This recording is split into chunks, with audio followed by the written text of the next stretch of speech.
ചേട്ടാ, മോളുടെ കേസ് ഹൈക്കോടതി വീണ്ടും പരിശോധിക്കണം എന്ന് സുപ്രീം കോടതി പറഞ്ഞു.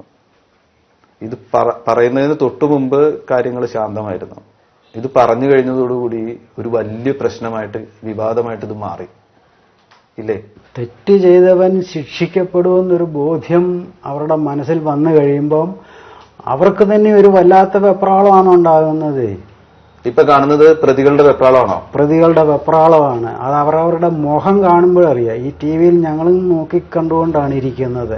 അവരുടെ ഫേസ് നോക്കിയാൽ അറിയാം. ആരോപണ വിധേയരായവരിൽ ഏറ്റവും വാശിയോടുകൂടി മുന്നോട്ട് വന്നിരിക്കുന്നത് പ്രൊഫസർ പി ജെ കുര്യനാണ്. അതെ അതെ. അദ്ദേഹം കഴിഞ്ഞ ദിവസം ഒരു ചാനലിൽ സംസാരിക്കുന്നത് കേട്ടിരുന്നോ? ഞാൻ കേട്ടിരുന്നു. അദ്ദേഹം പറഞ്ഞത് ഞാൻ ആവർത്തിക്കണ്ടല്ലോ. എന്തു പറയുന്നു? എനിക്ക് ഈ ലോകത്തിൽ നഷ്ടപ്പെടാൻ ഒന്നുമില്ല. എനിക്ക് നഷ്ടപ്പെടാനായിട്ട് എനിക്ക് ഈശ്വരൻ തന്നെ ഒരു ശരീരം മാത്രമേ ഉള്ളൂ, ഒരാത്മാവ് മാത്രമേ ഉള്ളൂ. അദ്ദേഹത്തിന് നഷ്ടപ്പെടുക എന്ന് പറഞ്ഞു കഴിഞ്ഞാൽ അങ്ങേരുടെ പൊസിഷനാണ്. ചേട്ടന്റെ മോൾ അദ്ദേഹത്തിന്റെ പേര് പറയുന്നത് എതിർ രാഷ്ട്രീയക്കാര് പറയിക്കുന്നതാണ് എന്നൊരു വാദമുണ്ട്. എന്തു പറയുന്നു? അത് ശുദ്ധ നുണയാണ് ഇവർ ഈ പറഞ്ഞു വരുത്തുന്നത് മുഴുവൻ. പ്രൊഫസർ പി ജെ കുര്യന്റെ പേര് പറയണമെന്ന് പറഞ്ഞ ആരും നിങ്ങളെ സമീപിച്ചിട്ടില്ല. ഒരു മനുഷ്യൻ പോലും ഇതുവരെ സമീപിച്ചിട്ടില്ല. ഒരുത്തര് പോലും, ഇടതുപക്ഷത്തിന്റെ ആയിക്കോട്ടെ, വലതുപക്ഷത്തിന്റെ ആയിക്കോട്ടെ, BJPയുടെ ആയിക്കോട്ടെ, ഒരു രാഷ്ട്രീയ പാർട്ടികളും എന്നോട് പറഞ്ഞിട്ടില്ല. അങ്ങേരുമായിട്ട് തെറ്റിപ്പോകുന്ന ഒരാള് വേറെ ആരോ ഉണ്ട്, അയാളുമായിട്ട് തെറ്റിപ്പോയതാണെന്ന് ചിലർ പറയുന്നു. തെറ്റിപ്പോയതാണെന്ന് എപ്പോഴെങ്കിലും തോന്നിയിട്ടുണ്ടോ അങ്ങനെ കേൾക്കുമ്പോൾ? അങ്ങയുടെ കൂട്ടത്തിലുള്ളവർ ആരാ തെറ്റിപ്പോയിരിക്കുന്നത്? ആരാ എന്റെ അടുത്ത് വന്നിരിക്കുന്നത്? ഈ കഴിഞ്ഞ 2006 മുതൽ ഒരു മനുഷ്യൻ പോലും തിരിഞ്ഞു നോക്കാതെ ഞങ്ങളിവിടെ ഒറ്റപ്പെട്ട് പാണ്ഡവന്മാരെക്കാൾ കഷ്ടമായിട്ടാണ് ഞങ്ങളിവിടെ ജീവിച്ചുകൊണ്ട് പോകുന്നത്. ആ ഞങ്ങളെ ആര് വന്ന് സ്വാധീനിക്കാനാണ്? പ്രൊഫസർ പി ജെ കുര്യനെ നുണപരിശോധനയ്ക്ക് വിധേയനാക്കണം എന്നൊരാവശ്യമുണ്ടോ? ഞാൻ ഇതുവരെ ആവശ്യപ്പെട്ടിട്ടില്ല. അത് അന്വേഷിക്കേണ്ട അന്വേഷണ ഉദ്യോഗസ്ഥനാണ് തീരുമാനിക്കേണ്ടത് നുണപരിശോധനയ്ക്ക് വിടണോ വേണ്ടായോ എന്നുള്ളത്. പക്ഷെ അങ്ങേരെ ഇന്ത്യയിൽ ആരും നുണപരിശോധനയ്ക്ക് വിടത്തില്ല. ഇതുപോലെയുള്ള രാഷ്ട്രീയ കോലാഹലങ്ങളല്ലേ നടക്കുന്നത്. ഇപ്പം തന്നെ 2-3 ദിവസമായിട്ട് നടക്കുന്നുണ്ടല്ലേ. അങ്ങേരുടെ ഒരു പേര് വന്നു കഴിഞ്ഞപ്പോഴത്തേക്കിന് ഞങ്ങളൊക്കെ എന്തോ വലിയ പുകമറ സൃഷ്ടിക്കുകയാണ് രാഷ്ട്രീയത്തെ. രാഷ്ട്രീയം എന്ന് പറയുന്നത്, ഈ പൊളിറ്റിക്സ് എന്ന് പറയുന്നത് എന്താണെന്ന് എനിക്കറിയത്തില്ല. ഞങ്ങൾ ആവശ്യപ്പെടുന്ന ഇത്രയും മാത്രമേ ഉള്ളൂ. ഇനിയും നമ്മുടെ രാജ്യത്ത് ഈ എല്ലാ വീട്ടിലും ഉണ്ട് ഈ കൊച്ചു പെൺപിള്ളാരെ, ഈ നല്ല പ്രായപൂർത്തിയൊക്കെ വലിയ പരുവത്തിലെത്താത്ത കൊച്ചുപിള്ളേരൊക്കെ നമ്മുടെ നാട്ടിൽ ഇഷ്ടം പോലെയുണ്ട്. ഇവരുടെയൊക്കെ ഭാവി ഈ കണക്കിന് പോയാൽ എവിടെ ചെന്ന് അവസാനിക്കും? കേസൊക്കെ നടത്തിക്കൊണ്ടുപോകുന്നത് എങ്ങനെയാ?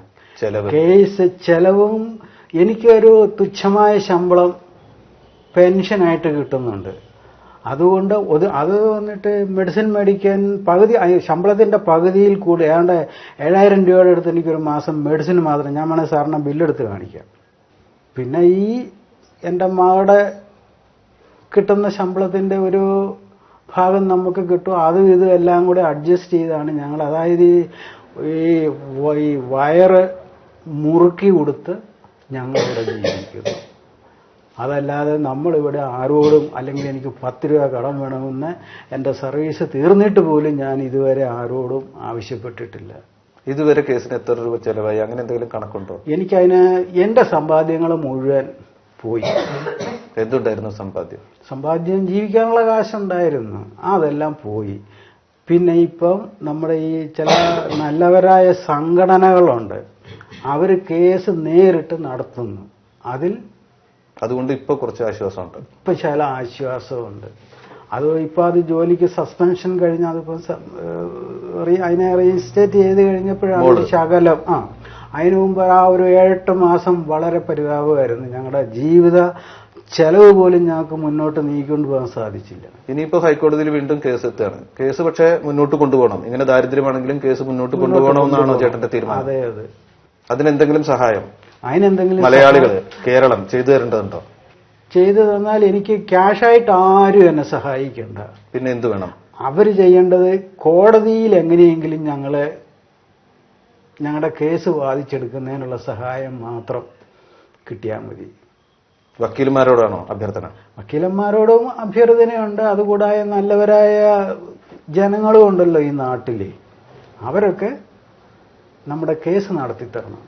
മോളുടെ ജോലിയിൽ ഉണ്ടായ ഒരു പ്രശ്നം, ഒരു കേസ് വന്നു, അതെല്ലാം തീർന്നോ? കേസ് അത് ക്രൈംബ്രാഞ്ചിന്റെ അന്വേഷണത്തിലാണ് ഇപ്പോഴും കേസ് നടന്നുകൊണ്ടിരിക്കുന്നത്. ആ കേസിനെ പറ്റി എന്താ അഭിപ്രായം?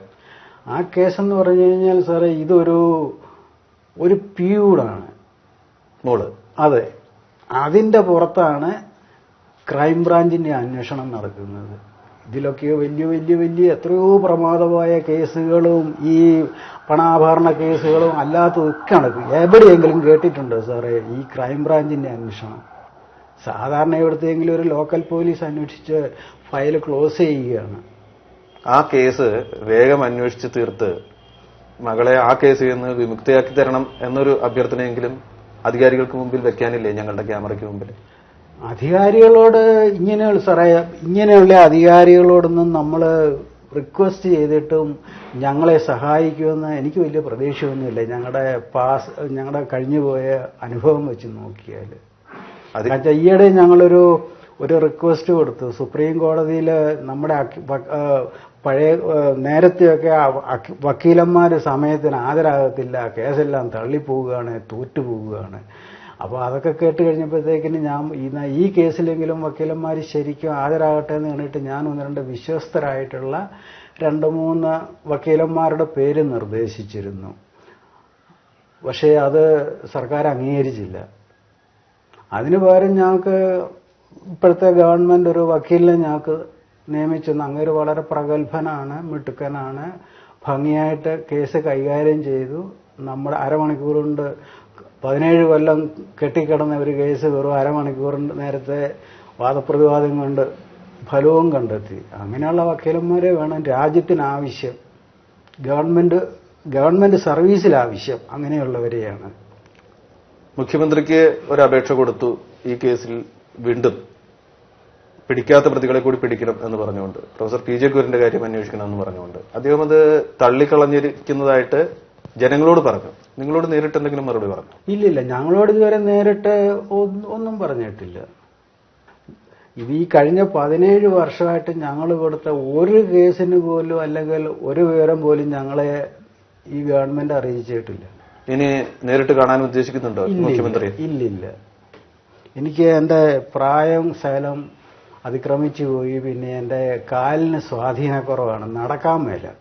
എന്തായാലും കേസ് മുന്നോട്ട് പോകും, അതിനൊരു ഫലം ഉണ്ടാകുമെന്ന് വിചാരിച്ച് ഒറ്റ വിചാരം മാത്രമേ ഉള്ളൂ. ബാക്കിയെല്ലാം ഈശ്വരന്റെ കയ്യിലാണ്.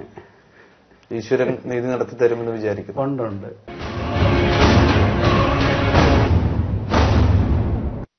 ഈ പെൺകുട്ടിയുടെ വേദന ഒരുമിച്ച് നിന്ന് അനുഭവിച്ച ഒരാൾ കൂടി ഞങ്ങൾ എത്തുമ്പോൾ ഈ വീട്ടിലുണ്ട്, പെൺകുട്ടിയുടെ അമ്മ.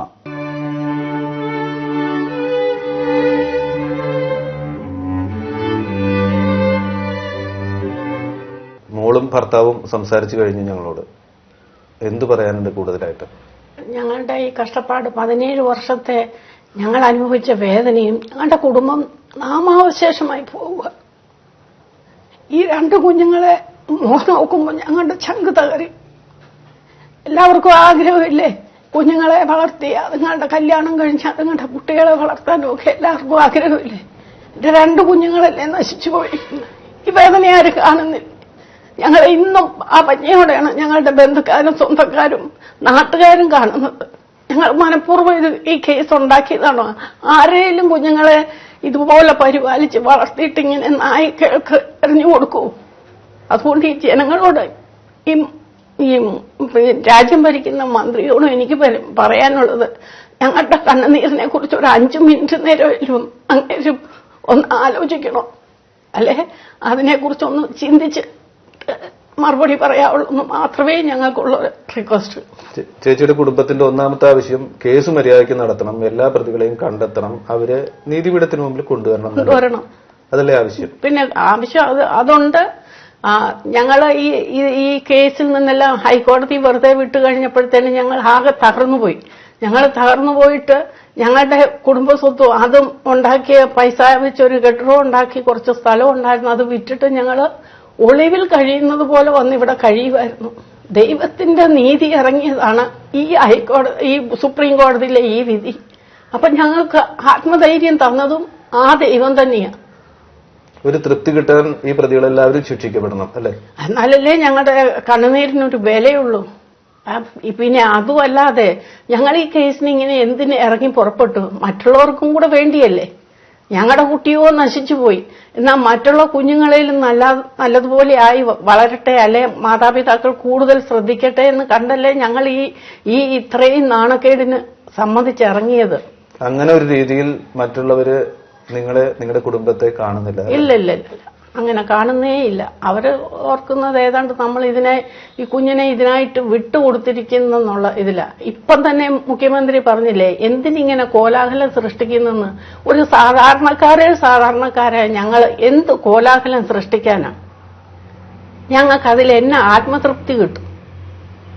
ഞങ്ങൾ ദൈവത്തിൽ ഭയന്നാണ് ജീവിക്കുന്നത്. ഒരു മനുഷ്യരെ ഞങ്ങൾക്ക് ഭയമില്ല, ദൈവത്തിൽ മാത്രം ഭയമുണ്ട്.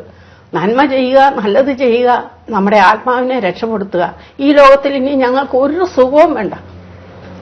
എന്റെ കുഞ്ഞുങ്ങളെ നല്ലതുപോലെ ജനങ്ങൾ കണ്ട് അതുങ്ങൾക്ക് ചെയ്യാൻ എന്തെങ്കിലും ഉപകാരം ഉണ്ടെങ്കിൽ അത് മാത്രം ചെയ്താൽ മതി. ഞാൻ നേരത്തെ അവരോട് രണ്ടുപേരോടും ചോദിച്ചൊരു ചോദ്യമുണ്ട്. ഇങ്ങനൊരു അവസ്ഥ വന്നാൽ, ഇപ്പൊ പി ജെ കുര്യന്റെ കാര്യത്തിലാണ് വലിയൊരു തർക്കം നടക്കുന്നത്. ഇങ്ങനൊരു അവസ്ഥ വന്നാൽ പി ജെ കുര്യനെ നുണപരിശോധന നടത്തുകയാണ് വേണ്ടത്. അങ്ങനെ ആവശ്യം വെക്കണ്ടേ? നീതി കിട്ടുക, അവിടുന്ന് ഞങ്ങൾക്ക് നീതി കിട്ടുകയല്ല. പിന്നെ ഇനി ദൈവത്തിന്റെ നീതി ഇറങ്ങിയാൽ മാത്രമേ ഉള്ളൂ ഞങ്ങൾക്ക് രക്ഷ. ദൈവത്തിന്റെ നീതിയിൽ എന്ത് നടക്കും എന്നാണ് ചേച്ചി ആഗ്രഹിക്കുന്നത്? ദൈവത്തിന്റെ നീതി ന്യായമായ വഴിക്ക് പോകും. അവിടെ സ്ഥാനമാനങ്ങൾക്കോ പണത്തിനോ ഒന്നും ഒരു സ്വാധീനവും ഇല്ല. പാവപ്പെട്ട കണ്ണുനീരിനും വേദനിക്കുന്ന ഹൃദയങ്ങൾക്കും അങ്ങേര് തീർച്ചയായിട്ടും മറുപടി കൊടുക്കും. എന്തായാലും ഹൈക്കോടതിയിൽ കേസ് എത്താൻ പോവാണ്. കേസ് എങ്ങനെ നടത്തും? കേസ് നടത്തണമെങ്കിൽ നല്ലവരായ ജനങ്ങളും എല്ലാവരും കൂടി സഹായിച്ചാൽ മാത്രമേ ഉള്ളൂ നടത്താൻ. ഞങ്ങളുടെ സമ്പാദ്യങ്ങളും എല്ലാം പോയി ഞങ്ങൾ ഫിനാൻഷ്യലി വെറും നില്ലായിട്ടിരിക്കുകയാണ്. കിട്ടുന്ന ശമ്പളം കൊണ്ട് മാത്രം തൃപ്തിപ്പെട്ട് കഴിയുക.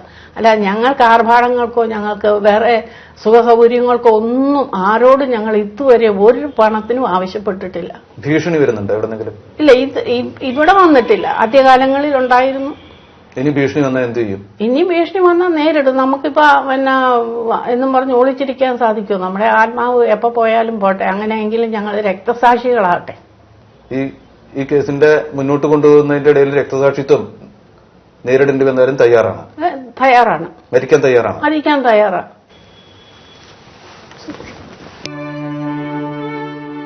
കർത്താവേ, എന്നിൽ കുറ്റം ആരോപിക്കുന്നതിൽ അങ്ങ് കുറ്റം ആരോപിക്കണമേ. എന്നോട് പൊരുതുന്നവനോട് അങ്ങ് പൊരുതണമേ.